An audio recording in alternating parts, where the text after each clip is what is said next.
1, if you don't already, track the time of your employees. There's a ton of tools that allow you to do this, so find the one that works best for your team. 2, calculate your team's utilization rate, which is the percentage of their time that's billable to clients. This is a must. 3, although not billable, budget a small percentage of time, like 10%, to employees' learning, growth, and professional development. Over to you, Kev. Thanks, Kev. Number 4, whenever you develop a pricing strategy, add 15% on top of your costs for account management tasks like meetings, phone calls, voice calls, reports, and more. 5, start your engagements with a workshop or a game plan. Data shows that engagements that start with a try before you buy period have astronomically higher close rates for a full retainer. 6, once you're confident in your ability to deliver a workshop, charge for it.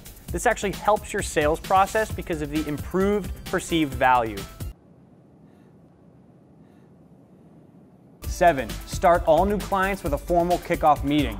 Outline goals and challenges, responsibilities for both sides, and a roadmap for the engagement moving forward.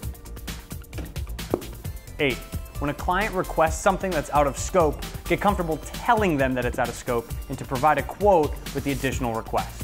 9, periodically survey your clients to gather feedback, get their satisfaction levels, and give your team actionable insights to improve the customer experience. And 10, after every client engagement ends, hold a debrief meeting internally to find out what went right, what went wrong, and how your team can continuously improve in the future. Oh, good puppies. And that's all, folks. If you liked today's video, make sure to go ahead and give us a like. And while you're at it, don't forget to subscribe to our channel. If there's any other topics you'd want us to cover, why don't you throw them in the comments below. Thanks for watching.